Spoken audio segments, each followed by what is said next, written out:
Bismillahirrahmanirrahim. Assalamualaikum warahmatullahi wabarakatuh. Alhamdulillahirrabbilalamin. Allahumma sholli ala sayyidina Muhammad wa ala ali sayyidina Muhammad. Oke teman-teman, jadi pada video kali ini saya ingin membahas perempuan yang kemarin kita bahas sebelumnya, yaitu dari channel Forbidden Question. Jadi beliau berstatement yang kemarin bahwasanya pengharaman babi itu seperti apa. Nah, kali ini kita akan membahas penantangan beliau tentang syariat hijab. Oke, kita sendiri tahulah teman-teman, bahwasanya hijab itu atau jilbab itu adalah salah satu pakaian muslimah yang harus seorang muslimah di usia balik harus menutup aurat.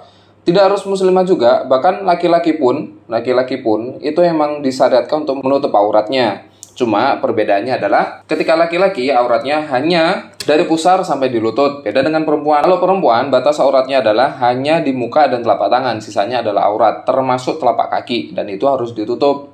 Nah, statement beliau ini cukup menggemparkan dunia TikTok. Jadi, banyak sekali video-video mereaction pernyataan beliau bahwasannya hijab itu seperti ini. Dan banyak pro dan kontra. Yang pro itu ya pasti yang orang-orang nggak pakai hijab, orang-orang liberal, terutama pengikut-pengikutnya beliau yang sama pemikirannya seperti beliau. Oke, bagaimana videonya? Mari kita simak video berikut ini. Nggak apa-apa kali ya, nggak pakai jilbab, kan cuma rambut. Cowok juga punya rambut. Kenapa rambut cowok boleh dikasih lihat, kalau rambut cewek enggak? Padahal rambutnya sama aja. Cewek yang pakai kerudung ini masuk surga, dan yang nggak pakai kerudung ini masuk neraka. Kalau itu bukan perintah ilahi, kita akan mikirnya ini sistemnya cacat nih, hukumnya cacat. Tapi kalau kita percaya, klaim bahwa Tuhan itu paling adil dan kebenarannya absolut, kita ya akan terus membuat alasan untuk menjustifikasi hukumnya. Di Iran sekarang ini jilbab tuh big deal banget sampai orang-orang pada protes, dan aksi protesnya itu memakan korban jiwa banyak karena aksi brutal penegak hukum yang nertibin cewek-cewek yang nolak pakai kerudung. Nggak pakai jilbab di komunitas muslim ya paling hukumannya hukuman sosial ya, nggak dipukulin sampai mati kayak di Iran. Kalau konteks Indonesia 2022, menurut kamu berjilbab itu masih relevan nggak? Dan kalaupun relevan, alasannya relevan juga nggak sama alasan perintah jilbab di Quran? Oke, dari pernyataan beliau kita bisa garis bawahi beberapa poin. Yang pertama, kenapa rambut laki-laki boleh diperlihatkan sedangkan rambut perempuan tidak boleh dilihatkan? Oke, terus yang kedua, kasus yang di Iran yang menewaskan beberapa perempuan yang tidak mau berhijab karena peraturan pemerintah setempat. Itu beliau perbandingkan dengan hukum yang ada di Indonesia. Lalu selanjutnya, tren hijab apakah masih relevan untuk sekarang di tahun 2022? Oke, karena ada beberapa opsi di sini, mari kita jelaskan satu persatu. Oke, yang pertama, kenapa rambut laki-laki boleh diperlihatkan dan kenapa rambut perempuan tidak boleh diperlihatkan? Kita bahas dari segi hal ini. Di syariat Islam sudah dijelaskan bahwasanya batas aurat laki-laki dari pusar sampai di lututnya, dan batas aurat perempuan hanya yang boleh diperlihatkan hanyalah muka dan telapak tangan. Itu pun ada yang masih pakai cadar seperti itu. Jadi wajib hukumnya bagi perempuan untuk menutup auratnya kecuali raut muka dan telapak tangan. Hanya itu saja, sisanya itu adalah aurat, dan itu adalah perintah dari Allah Subhanahu wa taala yang diturunkan kepada Nabi Muhammad SAW. Jadi kita memang harus mengikuti syariat Islam untuk perintah menutup aurat. Terutama perempuan harus memang berhijab seperti itu. Dan laki-laki pun tetap kita menjaga auratnya kok. Sekarang gini, kita nggak perlu pakai dalil lah. Kita nggak perlu pakai Al-Quran, kita nggak perlu pakai hadis. Kita cukup ambil yang simpel aja. Kenapa rambut laki-laki boleh dilihatkan dan kenapa rambut perempuan tidak boleh dilihatkan? Oke. Kalau ngambil contohnya dari anggota tubuh manusia, mari kita ambil contoh di anggota tubuh manusia juga.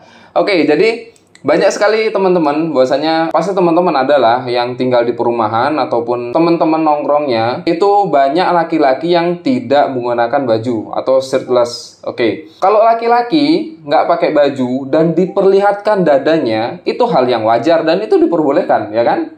Kita menganggap secara umum itu oke lah gitu kan.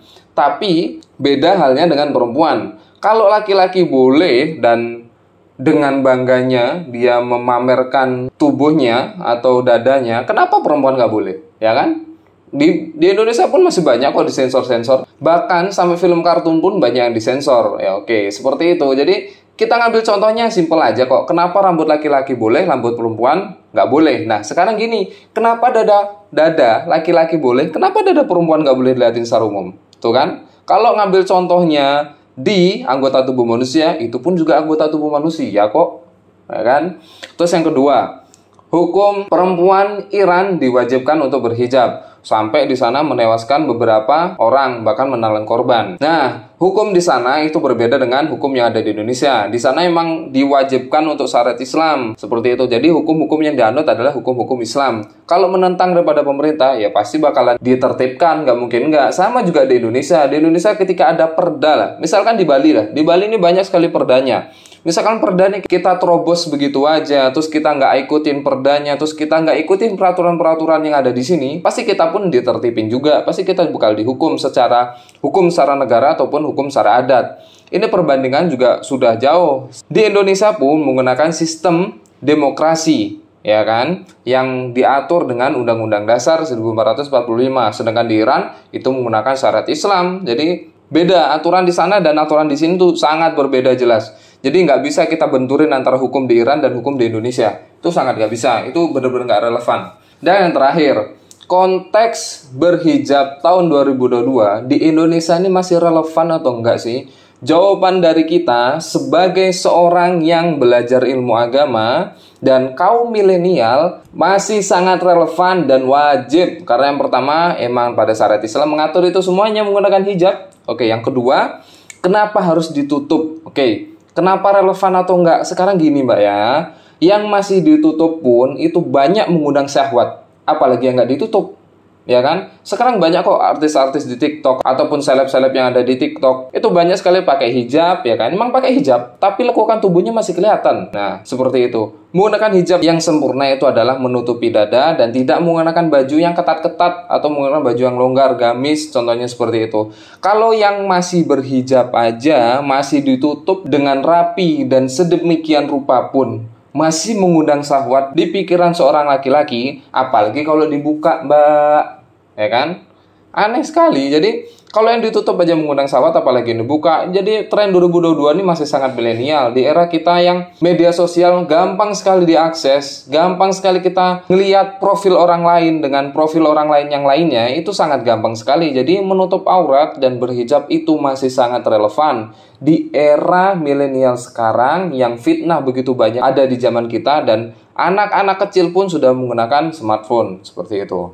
Jadi konteksnya di sini untuk mbaknya tolong ya jangan berpikiran liberal hanya untuk mencari ketenaran. Pemikiran-pemikiran seperti ini akan dicontoh dengan orang-orang yang tidak senang dengan syariat hijab dan bersembunyi di balik perkataannya dia. Oke, jadi perkataan dia ini sebagai legitimasi bahwasanya hijab itu nggak wajib kok, hijab itu seperti ini, hijab itu tidak relevan dan segala macam.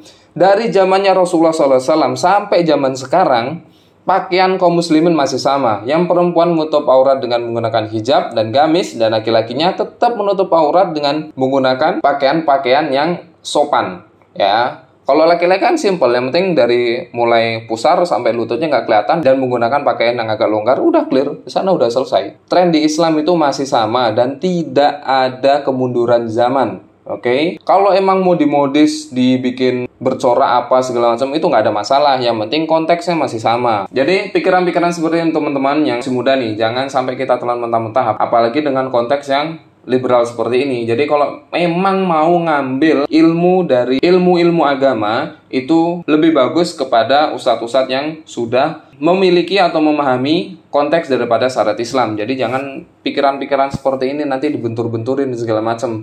Ini banyak sekali orang-orang yang kontra terhadap beliau dan banyak sekali orang support terhadap beliau karena pemikirannya sudah mencuci otak-otak kaum muslimin. Dan orang-orang seperti teman-teman sama seperti yang saya jelasin sebelumnya. Di surat Al-Baqarah ayat 204 sudah disebutkan bahwasanya nanti akan ada orang yang berbicara dengan bagus, intonasi dengan bagus, kata-kata dengan bagus, retorika dengan bagus, dan pemikirannya cukup cemerlang dan akan menyesatkan syariat Islam dan akan menyesatkan orang-orang muslimin dengan kata-kata yang sangat anggun. Seperti itu. Jadi dalam Quran udah dijelasin kita harus berhati-hati dengan orang seperti ini. Pilah-pilah lagi dengan informasi yang kita terima, apalagi di dunia media sosial.